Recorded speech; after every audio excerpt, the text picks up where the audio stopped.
Could you survive medieval England? Surviving in medieval England was no easy feat. Life was brutal, and even the smallest mistake could lead to dire consequences. If you think you could easily adapt to life in medieval England, think again. Breaking just one of these forbidden rules could land you in unimaginable punishments: torture, hanging, or worse, burned at the stake. So take a deep breath, stay calm, and join me as we uncover the deadly mistakes you must avoid if you ever find yourself trapped in this unforgiving era. Before we dive into the details, don't forget to subscribe to History AI Knowledge. Your support motivates us to bring you amazing historical stories.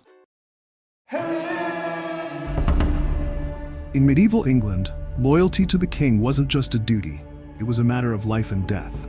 A single misplaced word, a misunderstood action, and you could be accused of treason, one of the deadliest crimes of the era. And the punishment? Mercy was not an option. If convicted, you were almost certainly facing execution. And not just any execution, but one so brutal that the entire kingdom would remember your name.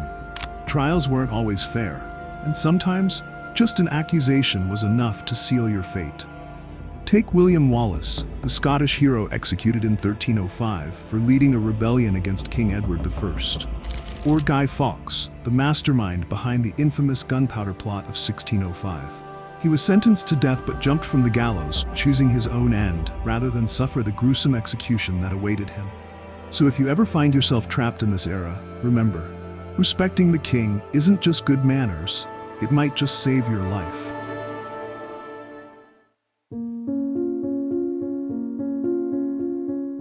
Can a single thought get you killed? In medieval England, the answer was a terrifying yes. Your beliefs weren't just personal, they were a matter of life and death.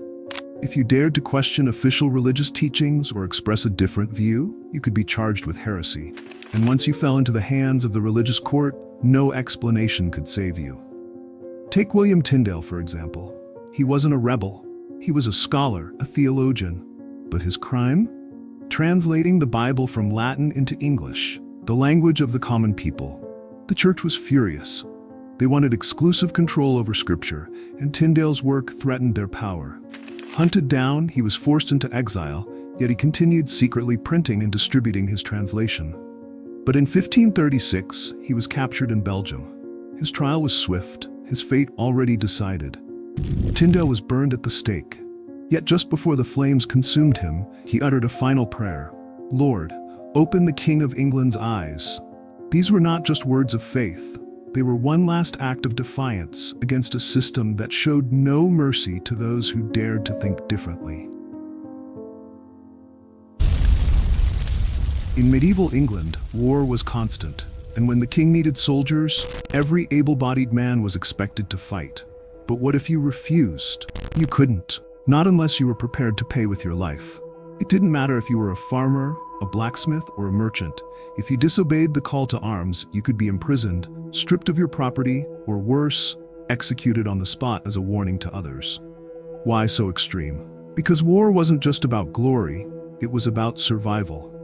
A weakened army meant a vulnerable kingdom, and the king would not allow that. Take the 100 Years' War, for example. Military drafts were absolute.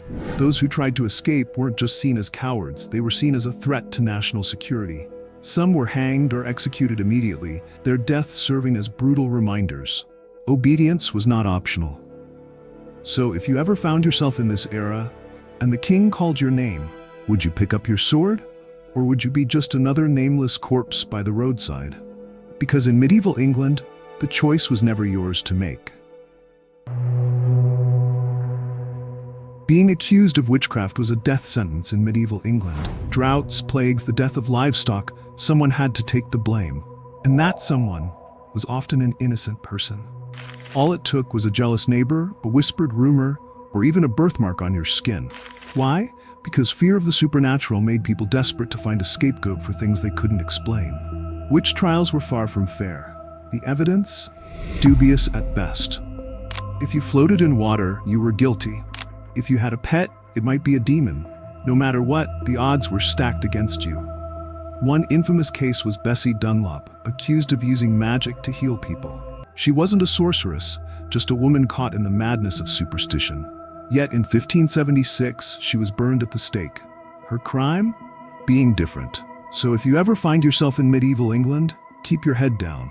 One wrong glance, one whispered accusation, and you might be next. Imagine you're just a simple peasant, toiling away in the fields when you accidentally bump into a nobleman. You fail to bow? First mistake. You grumble because he tramples over your crops? Second mistake, and perhaps your last. In medieval England, social hierarchy was not to be challenged. Insulting a noble, even with an offhand remark, might not kill you on the spot, but it could lead to a fate far worse. Some were beaten on the spot, had their property seized, or were thrown into dungeons where justice often meant brutal torture.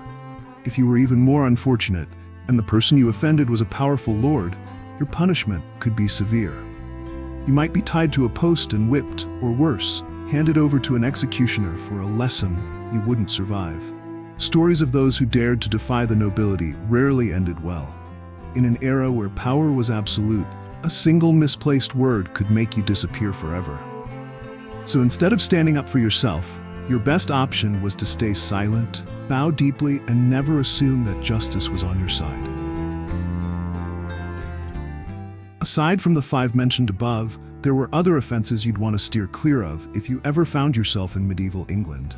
Unlawful marriage, unpaid debts, or even failing to respect the Sabbath. These might sound minor, but in reality they were far from simple. As harsh as these laws were, they were a part of history. A reminder that in any era, standing up for what is right and defending one's beliefs requires immense courage. Above all, they highlight the crucial importance of freedom and human rights. So, if you had the chance to travel back in time, would you dare to live in medieval England? Think carefully, because in that world, the line between life and death was razor thin.